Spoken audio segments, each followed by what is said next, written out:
Monsieur le Premier ministre, chef du gouvernement, Mesdames et Messieurs les ministres, je voudrais à l'occasion de ce premier conseil vous adresser mes chaleureuses félicitations pour vos nominations respectives au sein de ce deuxième gouvernement de la transition.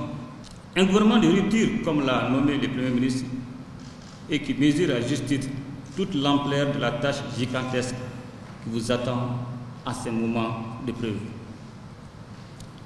À ce rendez-vous historique de notre nation, nul ne doit ignorer que les actes que chacun de nous pose en bien ou en mal retentira dans le futur.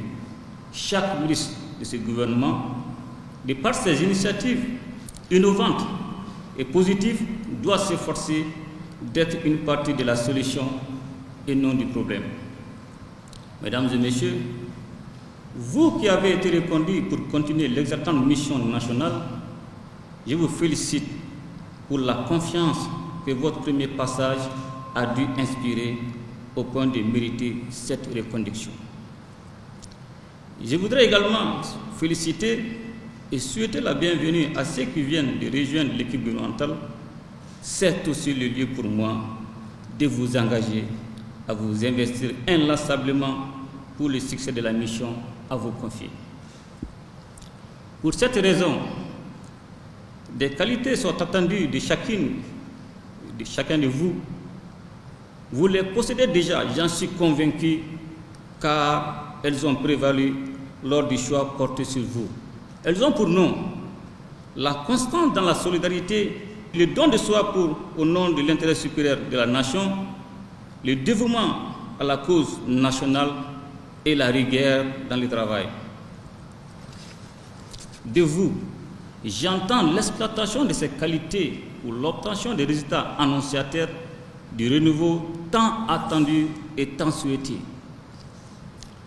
La dite mission s'articule autour de 5 points essentiels, à savoir l'amélioration de la sécurité sur l'ensemble du territoire, les réformes politiques et institutionnelles, la bonne gouvernance, la transparence et la réduction du train de vie de l'État. La mise en œuvre intelligente et efficiente de l'accord issu du processus d'Alger, l'organisation d'élections crédibles, transparentes aux échéances prévues.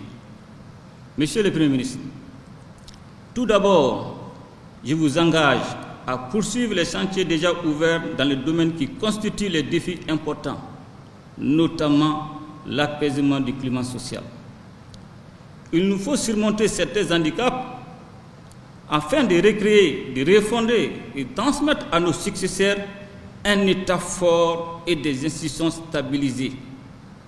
Il nous faut rompre avec des pratiques ayant provoqué la défiance des populations vis-à-vis de l'État afin de fédérer l'ensemble des forces patriotiques et susciter leur adhésion.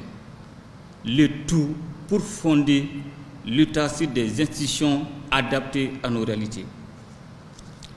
Dans le cadre de l'amélioration de la sécurité sur l'ensemble du territoire, le terrorisme, la criminalité et toutes ces formes d'insécurité troublent la quiétude de nos populations et compromettent le développement du pays. C'est à cet égard que je vous engage à la poursuite et au renforcement qualitatif et quantitatif des forces de défense et de sécurité, ainsi qu'à l'optimisation des moyens opérationnels pour un maillage cohérent et dissuasif, faisant ainsi de notre force de défense un outil de décision politique. Monsieur le Premier ministre, dans le domaine de la gouvernance des réformes politiques et institutionnelles, je vous invite à consolider l'état de droit, à prendre l'ensemble des mesures nécessaires pour une meilleure gouvernance, tout en combattant avec détermination la corruption et l'impunité qui gangrènent notre société. Vous verrez à la mise en place des structures appropriées pour actualiser et finaliser les réformes dont cet État a tant besoin afin d'aboutir à la mise en place des fondements de cet État tant réclamé par nos concitoyens. La mise en œuvre diligente du processus de révision de la Constitution doit constituer un chantier majeur de votre action. Elle doit se faire sur la base consensuelle et inclusive.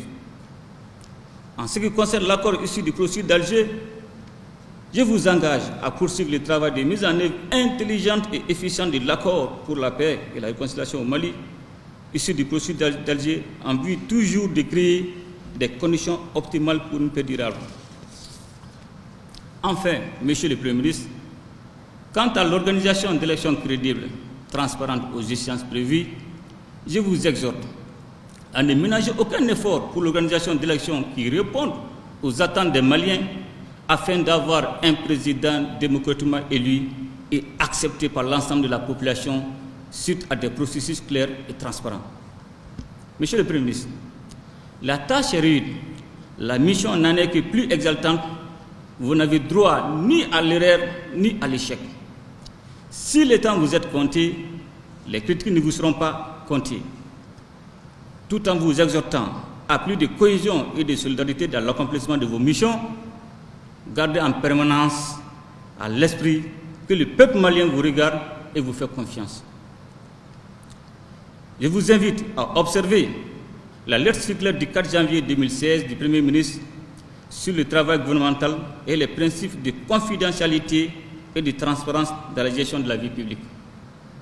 Tout en vous retirant mes vœux de plein succès dans votre mission et en vous assurant de mon total soutien, je vous prie de croire, Monsieur le Premier ministre, en assurance de mes sentiments respectueux. Vive le Mali libre et prospère, ensemble pour une transition réussie. Je vous remercie.